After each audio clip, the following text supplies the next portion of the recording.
Hello and welcome to the channel. Polity के topic को आगे बढ़ाते हुए आज हम पार्लियामेंट यानी कि संसद के बारे में बात करने वाले हैं। तो जितनी भी इम्पोर्टेंट चीज़ें हैं उन सभी को कवर करेंगे। सबसे पहले पार्लियामेंट बिल्डिंग की बात कर लेते हैं, जहाँ पर पार्लियामेंट की सिटिंग होती है।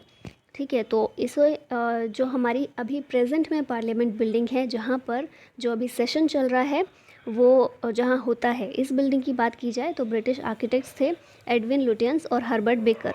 इन दोनों ने मिलकर इसे डिज़ाइन किया था और ये बिल्डिंग कंस्ट्रक्ट की गई थी 1921 और 1927 के बीच में बनकर तैयार हो गई थी। और ये ओपन हुई थी जनवरी 1927 में as the seat of the imperial legislative council. अभी फ़िलहाल बात करें तो इंडिया का एक बहुत बड़ा प्रोजेक्ट चल रहा है जिसका नाम है सेंट्रल विस्टा रीडेवलपमेंट प्रोजेक्ट। इसे आम बोलचाल में सेंट्रल विस्टा प्रोजेक्ट भी बोला जाता है। आप सभी ने बहुत अच्छे से इसको देखा होगा कि जो हमारी नई पार्लियामेंट बिल्डिंग है ये बनकर तैयार हो रही है और इसी का नाम है सेंट्रल विस्टा प्रोजेक्ट। ये ट्रायंगुलर शेप में ये बनाई जा रही है और ये बनकर तैयार हो जाएगी। तो इसके बाद हमारी जो अभी जो पार्लियामेंट बिल्डिंग है इसकी जगह हमारी पार्लियामेंट बिल्डिंग वो हो जाएगी।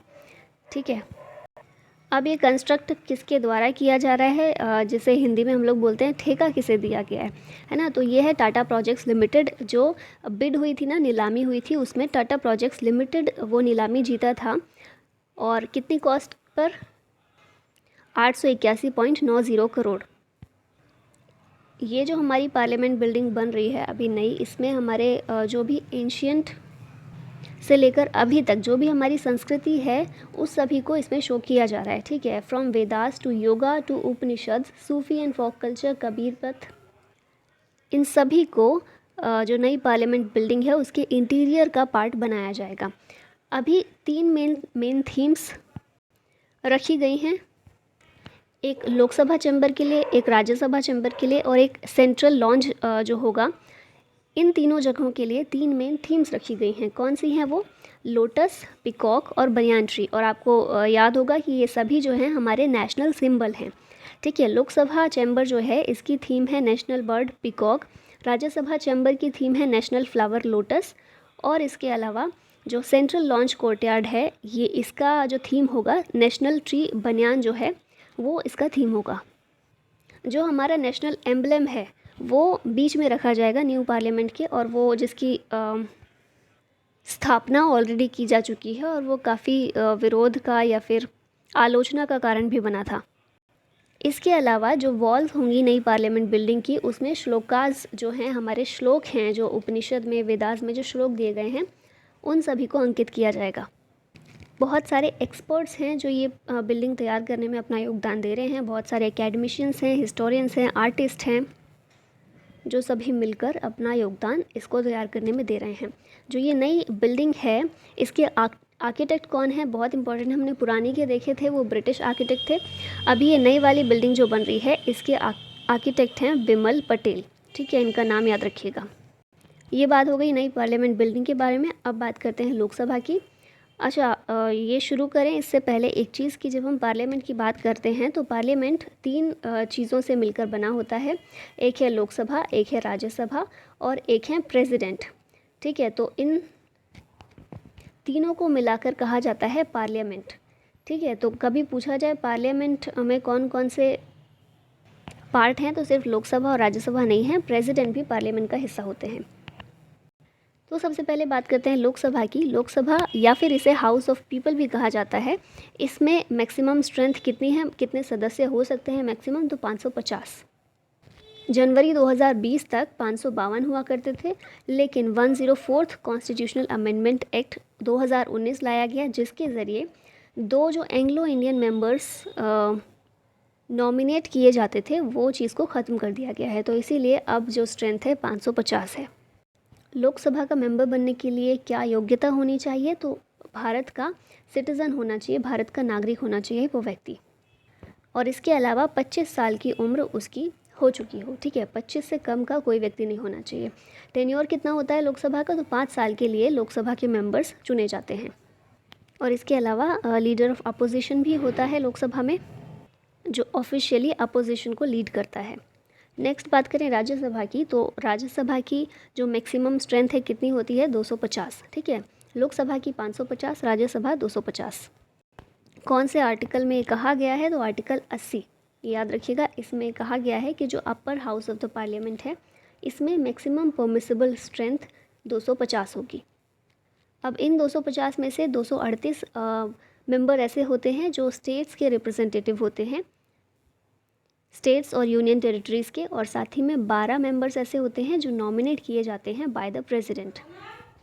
अभी फ़िलहाल बात करें कितने मेंबर हैं राज्यसभा में, तो 245 हैं, ऑफ विच 233 जो हैं वो इलेक्ट किए गए हैं by the legislature of the states and union territories, और इसके अलावा 12 नॉमिनेटेड मेंबर्स हैं जिन्हें प्रेसिडेंट ने नॉमिनेट किया है।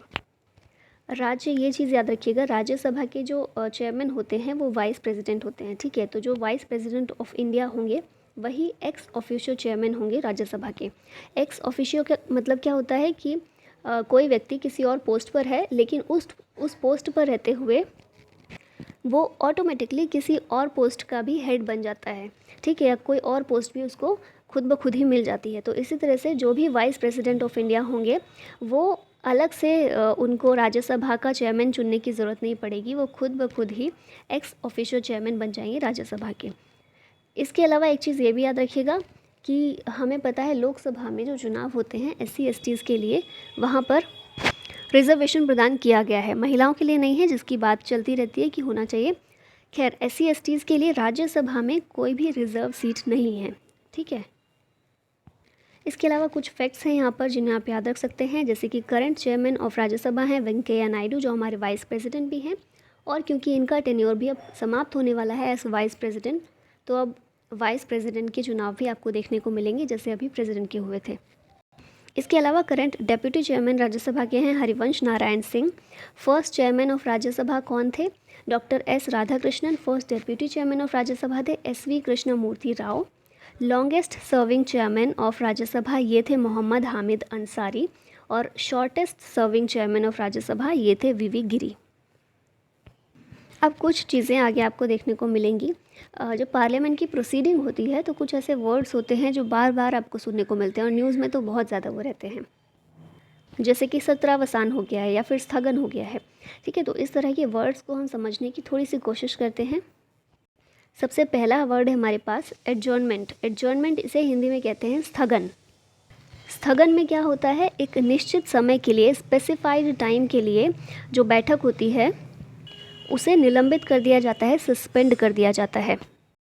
ये कौन करता है? ये स्पीकर करता है, ठीक है। लोकसभा का स्पीकर ये काम करता है। एडजर्नमेंट जो प्रोसेस होती है उनका अधिकार है, ये उनके पास शक्ति है।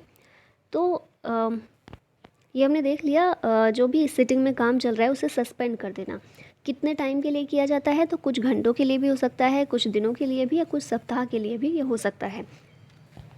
और इसमें जब भी स्थगन किया जाता है, जब भी एडजर्न किया जाता है, तो वो करते हुए टाइम भी बता दिया जाता है कि इतने समय के लिए किया जा रहा है, ठीक है। स्पेसिफाइड होता है टाइम भी, तो ये होता है स्थगन। नेक्स्ट हमारे पास है एडजर्नमेंट साइने डाई। इसे हिंदी में कहते हैं अनिश्चित काल के लिए स्थगन। अब थोड़ा सा नाम से ही समझ में आ गया होगा, पीछे जो हमने देखा एडजर्नमेंट, उसका समय निश्चित होता है कि इतने समय के लिए स्थगन किया जा रहा है या एडजर्नमेंट किया जा रहा है। यहाँ पर है कि अनिश्चित काल के लिए। ये देखिए, अनिश्चित काल के लिए स्थगन, यानी कि संसद की बैठक को अनिश्चित काल के लिए समाप्त कर दिया जाता है। ये बताया नहीं जाएगा कि कितने समय के लिए किया जा रहा है, बस समाप्त कर दिया जाता है। तो इसे कहते हैं एडजर्नमेंट साइने डाई या फिर अनिश्चित काल के लिए स्थगन। नेक्स्ट है प्रोरोगेशन। इसे हिंदी में कहते हैं सत्रावसान। अब ये शब्द से ही आप समझने की कोशिश कर सकते हैं। सत्रावसान दो शब्दों से मिलकर बना है, एक है सत्र, दूसरा अवसान। सत्र मतलब जो सेशन चल रहा है पार्लियामेंट का, और अवसान मतलब ख़त्म कर देना, समाप्त कर देना। तो ये किसके द्वारा? प्रेसिडेंट के। पीछे हमने दो देखे हैं, जो एडजर्नमेंट और एडजर्नमेंट साइने डाई, वो दोनों शक्तियाँ हैं स्पीकर के पास, ठीक है। लेकिन प्रोरोगेशन जो होता है ये प्रेसिडेंट के द्वारा किया जाता है। तो जब सेशन है, पूरा जो सेशन होता है, सदन का जो सत्र होता है, उसे समाप्त कर देना राष्ट्रपति के द्वारा, इसे कहा जाता है सत्रावसान।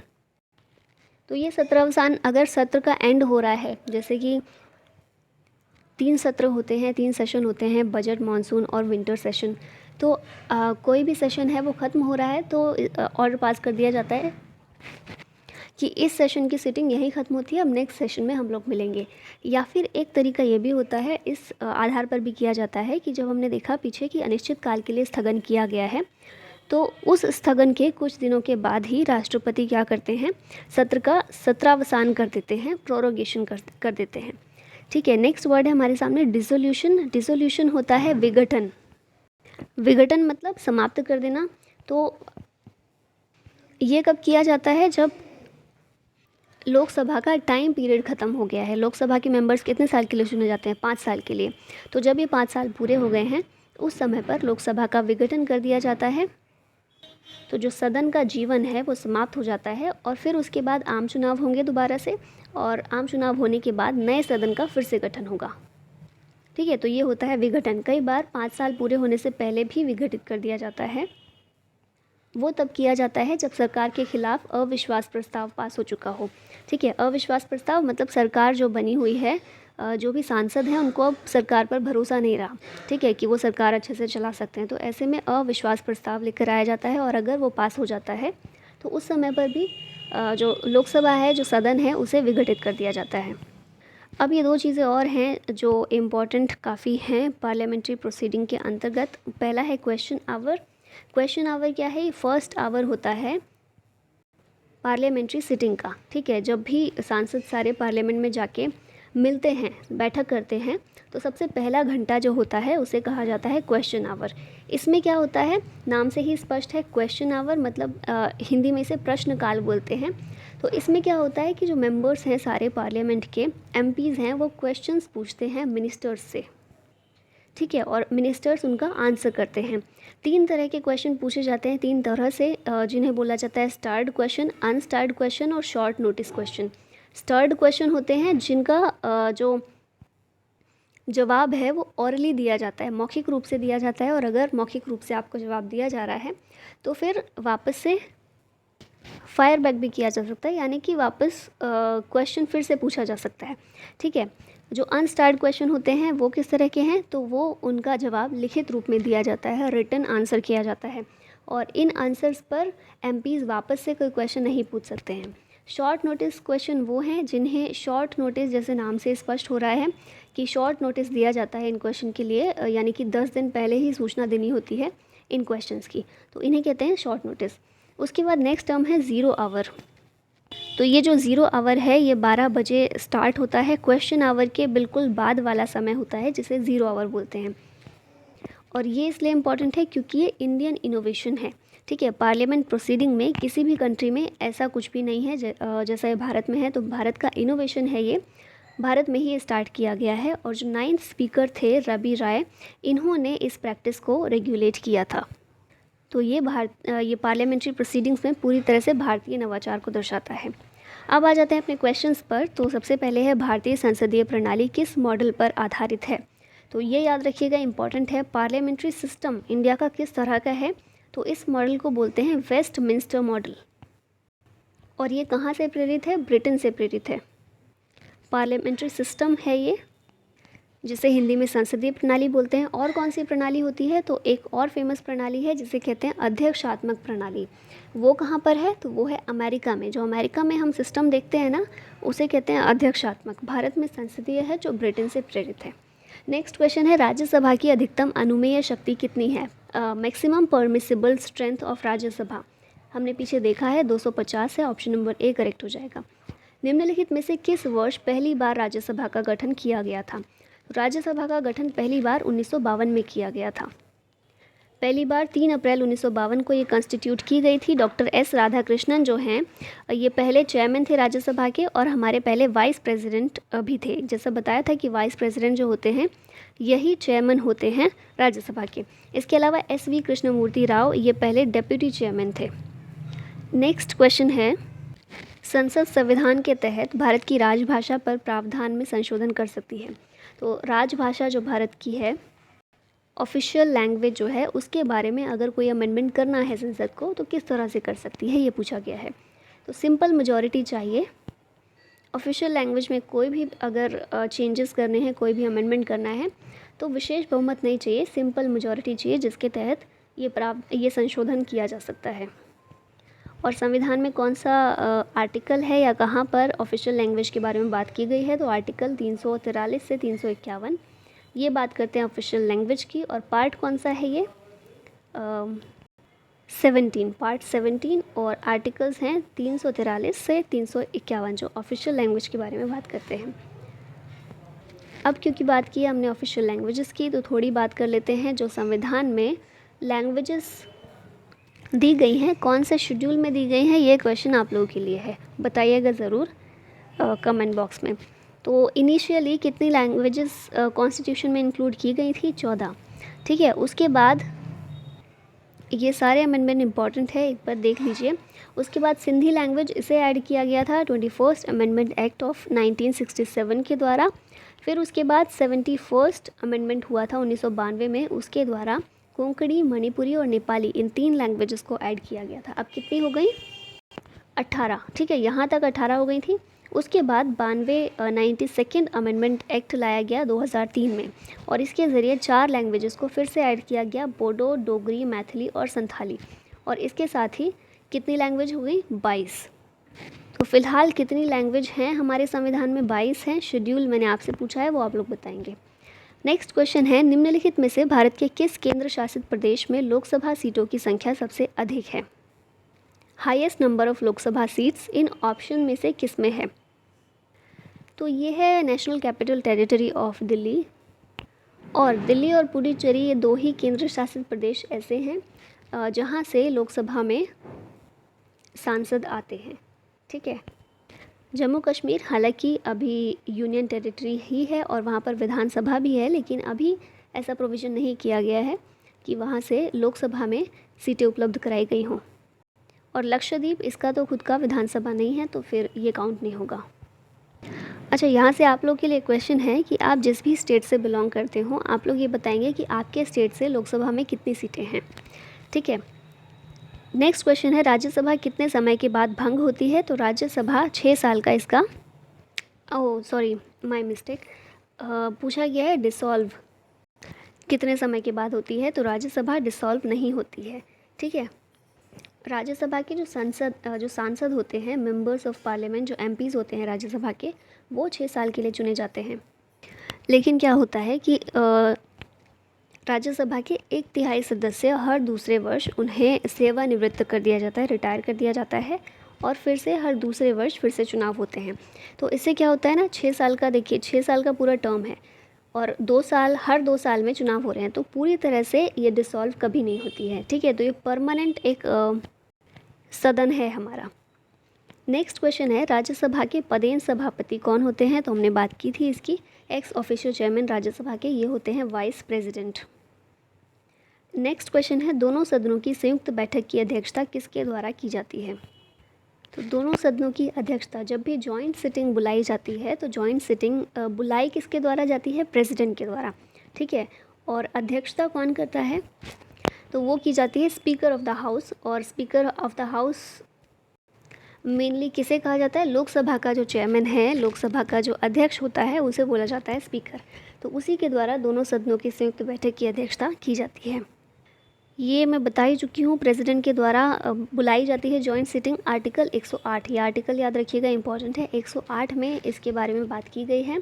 स्पीकर के द्वारा इसकी अध्यक्षता की जाती है, और अगर स्पीकर नहीं है, इन हिज एब्सेंस,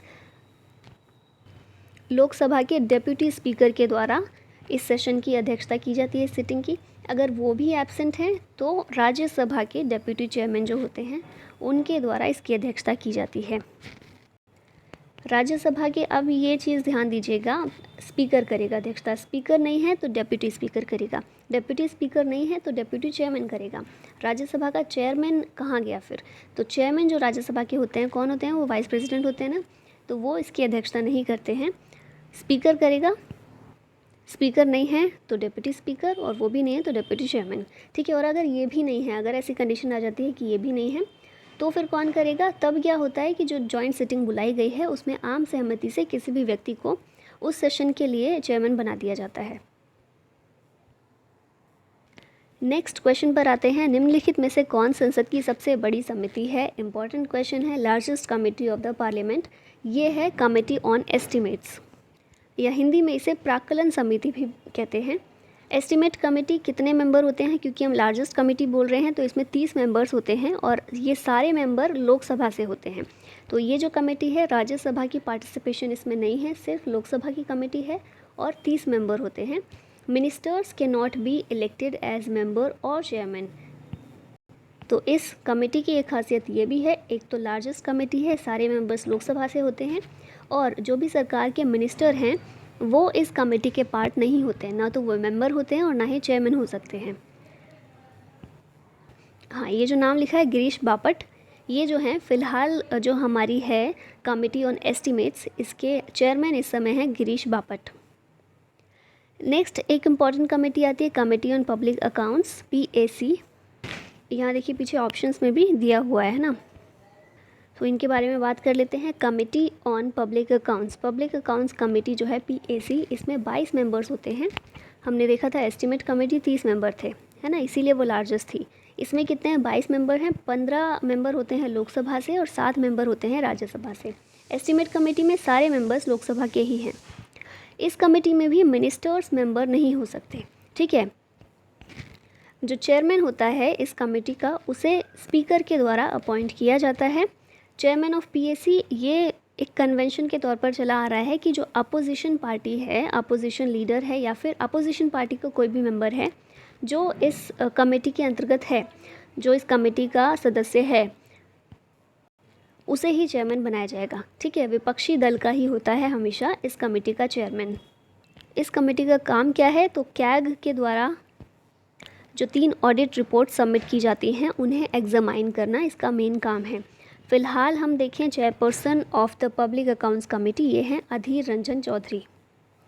नेक्स्ट है कमेटी ऑन पब्लिक अंडरटेकिंग्स, ये भी एक इम्पॉर्टेंट, और ये 3 कमिटीज़ हैं जिनके बारे में बात करें, ये 3 मोस्ट इम्पॉर्टेंट कमिटीज़ हैं, ठीक है। तो इन तीनों की छोटी छोटी चीज़ें याद कर लीजिएगा। इसमें हम मेंबर्स देखें तो इसमें भी 22 होते हैं, तो इन दोनों में 22 हैं, एस्टिमेट कमेटी में 30 हैं और वो सिर्फ लोकसभा से हैं उसके सारे मेंबर, जबकि इन दोनों कमेटी PAC और कमेटी ऑन पब्लिक अंडरटेकिंग्स, इन दोनों के मेंबर्स लोकसभा और राज्यसभा दोनों से हैं। दोनों में 22 मेंबर्स हैं, 15 लोकसभा से, 7 राज्यसभा से, ठीक है। दोनों ही कमिटीज़ में जो चेयरमैन है किसके द्वारा अपॉइंट किया जाता है, स्पीकर के द्वारा। इस कमेटी में भी मिनिस्टर चेयरमैन नहीं बन सकता है। ये कमेटी का काम क्या है, इस कमेटी का काम है जितने भी पब्लिक अंडरटेकिंग्स हैं उनको एग्जामाइन करना, ठीक है। उनसे रिलेटेड जो भी रिपोर्ट हैं, जो भी अकाउंट्स हैं, उनको एग्जामाइन करना, और साथ ही में कैग की जो ऑडिट रिपोर्ट होती है ऑन पब्लिक अंडरटेकिंग्स उसको भी देखना, ये इसका काम है। करंट चेयरपर्सन कौन है पब्लिक अंडरटेकिंग कमेटी की, तो ये है मीनाक्षी लेखी। नेक्स्ट क्वेश्चन है कौन सा निर्वाचक मंडल राज्यसभा के सभापति का चुनाव करता है, राज्यसभा के चेयरमैन का चुनाव, या इनडायरेक्टली पूछा जा रहा है वाइस प्रेसिडेंट का चुनाव। तो इसका राइट आंसर होगा all members of parliament. Parliament के जितने भी मेंबर्स होते हैं वो सभी उपराष्ट्रपति को चुनते हैं। अब देखिए राष्ट्रपति जो हैं उनका चुनाव बहुत थोड़ा सा फ़र्क है दोनों में। जब हम राष्ट्रपति के चुनाव की बात करते हैं तो इलेक्टेड मेंबर्स ऑफ पार्लियामेंट चुनते हैं, और इसके साथ में जो विधानसभा होती है राज्यों की और या फिर यूनियन टेरिटरीज़ की, उनके इलेक्टेड मेंबर्स और साथ ही में इलेक्टेड मेंबर्स ऑफ पार्लियामेंट, ये मिलकर राष्ट्रपति को चुनते हैं, प्रेसिडेंट का चुनाव करते हैं। लेकिन अगर हम बात करें उपराष्ट्रपति के चुनाव की, तो पार्लियामेंट के चाहे वो इलेक्टेड मेंबर्स हों और या फिर नॉमिनेटेड मेंबर्स हों, ये सभी मिलकर, ठीक है, उपराष्ट्रपति का चुनाव करते हैं। यहाँ पर राज्यों की विधानसभा का कोई रोल नहीं होता है, ठीक है।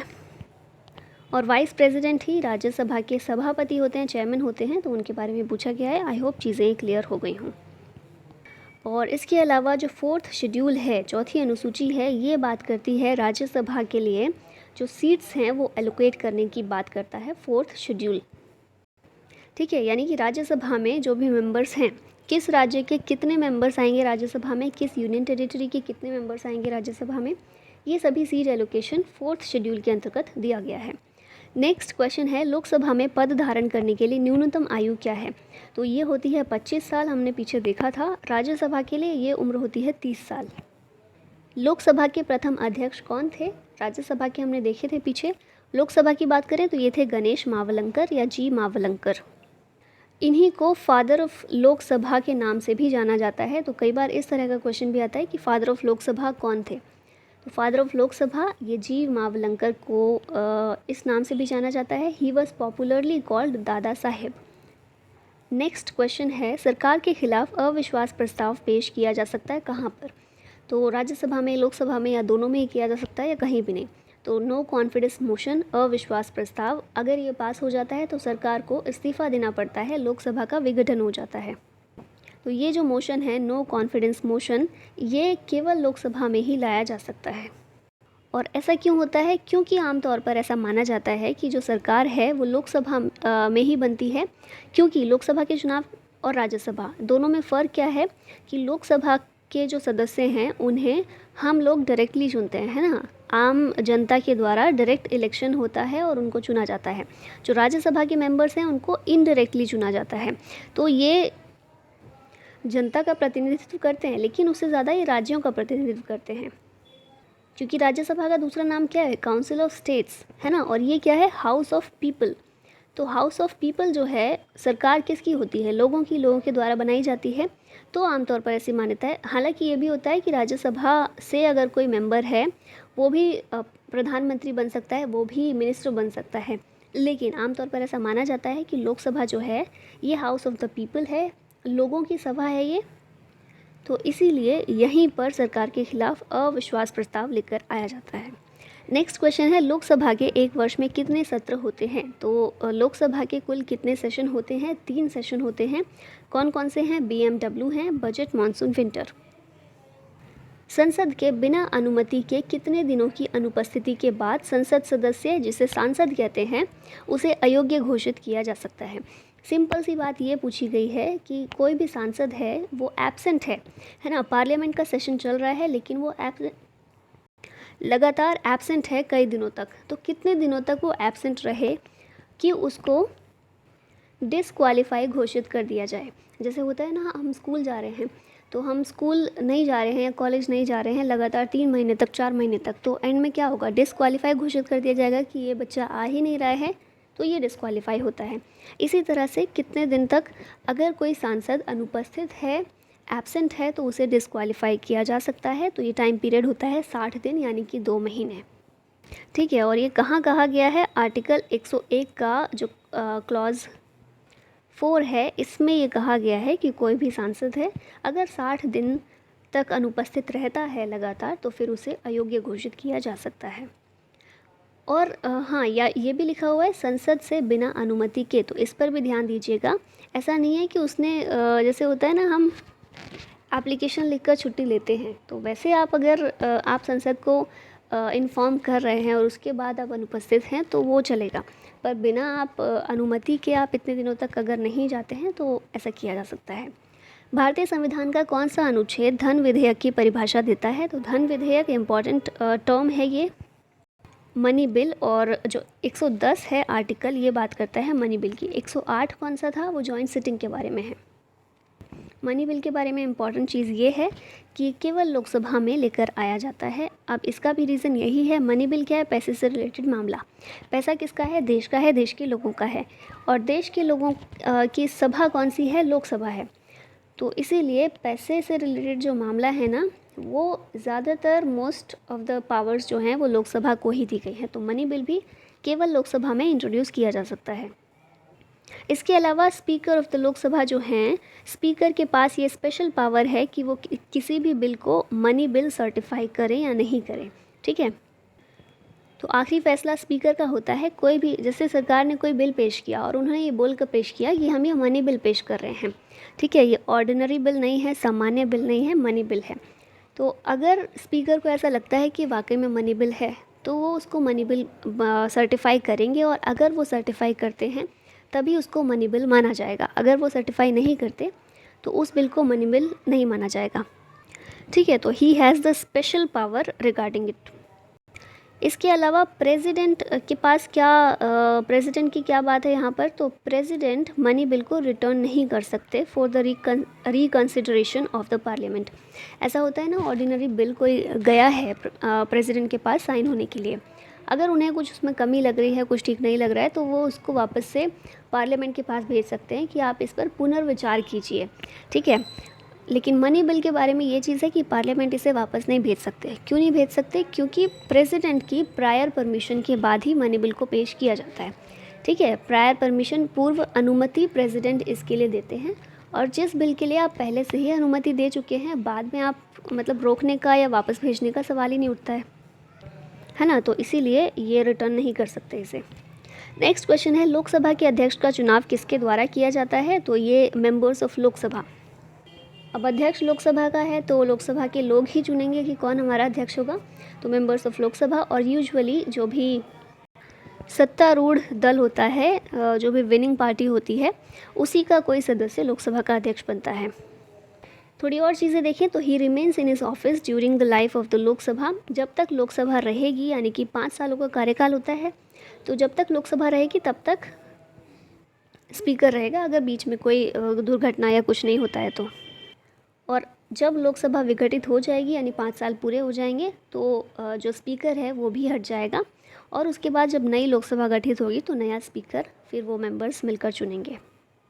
कौन चुनता है? तो इलेक्टेड मेंबर्स जो भी होते हैं लोकसभा के, वो सभी मिलकर स्पीकर चुनते हैं लोकसभा का, as soon as after the first meeting.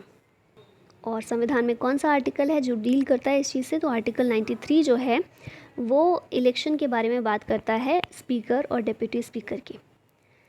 Next question पर आते हैं, वित्त विधेयक को संसद द्वारा पेश किए जाने के कितने दिनों के भीतर पारित किया जाना ज़रूरी है?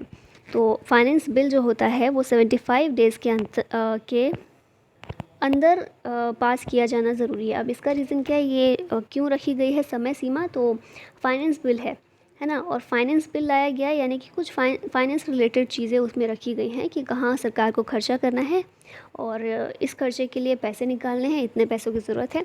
और जब पैसे की ज़रूरत है तो ऑफकोर्स उसको बहुत दिनों तक टाला नहीं जा सकता है ना। बहुत दिनों तक टाला जाएगा तो काम रुके रह जाएंगे, तो इसीलिए सीमा रखी गई है कि 75 दिनों के अंदर वो पास करना ज़रूरी है। फाइनेंस बिल जो है ये भी लोकसभा में ही, ओनली इन लोकसभा ये इंट्रोड्यूस किया जा सकता है। राज्यसभा अमेंडमेंट रिकमेंड कर सकती है ना, राज्यसभा के पास जब ये बिल जाएगा तो वो बता सकते हैं कि देखिए इस चीज़ में थोड़ी कमी है या इस चीज़ को आपको ऐड करना है, तो वो केवल संशोधन को रिकमेंड कर सकते हैं। वो बोल सकते हैं कि आप ये चीज़ कीजिए या ये चीज़ इसमें से हटा दीजिए, लेकिन चेंज नहीं कर सकते हैं। रिकमेंड करेंगे, लोकसभा को अगर चेंज करना है, वो ठीक लगता है रिकमेंडेशन, तो वो एक्सेप्ट कर लेंगे। In Lok Sabha by a simple majority of all members present in voting. तो किस तरह पास होता है? सिंपल मेजॉरिटी से पास हो जाता है। नेक्स्ट क्वेश्चन है, संसद के लगातार 2 सत्रों के बीच का अंतराल कितना होना चाहिए? तो हमने देखा सिटिंग कितनी, सेशन कितने होते हैं? 3 सेशन होते हैं BMW। लेकिन 2 सत्रों के बीच, 2 सेशंस के बीच कम से कम कितना अंतराल होना चाहिए? अधिक से अधिक कितना अंतराल होना चाहिए? यानी कि 2 सेशंस के बीच में गैप कितना कर सकते हैं? तो 6 महीने से ज़्यादा का गैप नहीं होना चाहिए। मतलब ये है कि साल में कम से कम 2 सेशन होने ज़रूरी हैं। वैसे 3 सेशन होते हैं, लेकिन कई बार क्या होता है ना कि ये पॉलिटिक्स में पढ़कर और बाकी चीज़ों की वजह से हर चीज़ पर ध्यान दिया जाता है, लेकिन पार्लियामेंट में जो काम चल रहा है उस पर ध्यान नहीं दिया जाता। जैसे कई सारी रिपोर्ट्स भी आती हैं जो ये बोलती हैं कि पार्लियामेंट के जो सेशन होते हैं उनमें वर्किंग डेज़ ना के बराबर हैं, है ना। पूरे सेशन में सिर्फ 10 दिन काम हो रहा है, पूरे सेशन में सिर्फ 7 दिन काम हो रहा है। तो ये जो प्रॉब्लम्स हैं ये तो रहती हैं, लेकिन ऐसा ना हो कि इन सारी चीज़ों की वजह से सेशन ही ना हो, है ना। ऐसा ना हो कि सरकार ने साल में 1 सेशन कर दिया और बस फ्री बैठे हैं। तो ये जो सिचुएशन है ये क्रिएट ना हो, इसके लिए रखा गया है कि साल में कम से कम 2 सेशन होने ज़रूरी हैं, और 2 सेशन के बीच में 6 महीने से ज़्यादा का गैप नहीं होना चाहिए। 6 महीने से ज़्यादा का गैप नहीं होना चाहिए। नेक्स्ट क्वेश्चन है, निम्नलिखित में से कौन सा प्रावधान भारत के संविधान के तहत संसद सदस्यों के विशेषाधिकारों और उन्मुक्तियों से संबंधित है? जो भी MPs को प्रिविलेज दिए जाते हैं, जो भी इम्यूनिटीज़ दी जाती हैं, उन सभी के बारे में कौन सा ऐसा आर्टिकल है जो बात करता है? तो यह है आर्टिकल 105। और इसी के साथ ये वीडियो हमारी ख़त्म होती है यहीं पर। आई होप ज़्यादा लंबी ना हुई हो और आपको बोरिंग भी ना लगी हो। आई होप ये इंटरेस्टिंग हो थोड़ी बहुत आपके लिए। एग्ज़ाम के लिए तो इम्पॉर्टेंट है ही, लेकिन क्योंकि हम आए दिन न्यूज़ में यही देखते रहते हैं, पार्लियामेंट को, सांसदों को, और यही लोग हैं जो हमारे सिस्टम को और हमारे देश को चला रहे हैं फैसले लेकर, ठीक है, हमारे प्रतिनिधि के रूप में वहाँ बैठकर फैसले ले रहे हैं। तो इसीलिए थोड़ा बहुत जानना ज़रूरी है, इसके बारे में अवेयर होना ज़रूरी है, not only for exam purpose but for general awareness also. तो आई होप आपको सीखने को कुछ मिला हो, और अगर मिला हो तो फिर लाइक और शेयर कर दीजिएगा। That will be a kind of motivation for all of us. Thank you so much watching the video. जय हिंद।